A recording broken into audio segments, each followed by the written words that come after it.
एक समय की बात है, भगवान गौतम बुद्ध एक गांव में धर्म सभा को संबोधित कर रहे थे।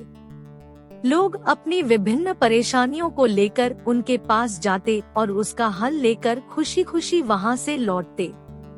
उसी गांव के सड़क के किनारे एक गरीब व्यक्ति बैठा रहता तथा महात्मा बुद्ध के उपदेश शिविर में आने जाने वाले लोगों को बड़े ध्यान से देखता। उसे बड़ा आश्चर्य होता कि लोग अंदर तो बड़े दुखी चेहरे लेकर जाते हैं, लेकिन जब वापस आते हैं तो बड़े खुश और प्रसन्न दिखाई देते हैं। उस गरीब को लगा कि क्यों न वो भी अपनी समस्या को भगवान के समक्ष रखे। मन में यह विचार लिए वह भी महात्मा बुद्ध के पास पहुंचा। लोग पंक्तिबद्ध खड़े होकर अपनी समस्या को बता रहे थे। जब उसकी बारी आई तो उसने सबसे पहले महात्मा बुद्ध को प्रणाम किया और फिर कहा, भगवान, इस गांव में लगभग सभी लोग खुश और समृद्ध हैं, फिर मैं ही क्यों गरीब हूँ। इस पर उन्होंने मुस्कुराते हुए कहा, तुम गरीब और निर्धन इसलिए हो क्योंकि तुमने आज तक किसी को कुछ दिया ही नहीं। इस पर वह गरीब व्यक्ति बड़ा आश्चर्यचकित हुआ और बोला, भगवान, मेरे पास भला दूसरों को देने के लिए क्या होगा। मेरा तो स्वयं का गुजारा बहुत मुश्किल से हो पाता है।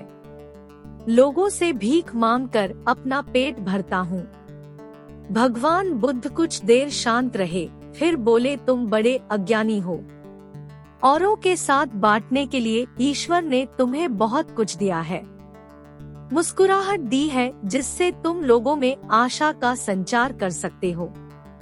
मुख दिया है ताकि लोगों से दो मीठे शब्द बोल सकते हैं, उनकी प्रशंसा कर सकते हो। दो हाथ दिए हैं, लोगों की मदद कर सकते हो। ईश्वर ने जिसको ये तीन चीजें दी है वह कभी गरीब और निर्धन हो ही नहीं सकता। निर्धनता का विचार आदमी के मन में होता है, यह तो एक भ्रम है, इसे निकाल दो। कभी भी मन में निर्धनता का भाव उत्पन्न न होने दो, गरीबी अपने आप दूर हो जाएगी। भगवान बुद्ध का संदेश सुनकर उस आदमी का चेहरा चमक उठा और उसने इस उपदेश को अपने जीवन में उतारा, जिससे वह फिर कभी दुखी नहीं हुआ।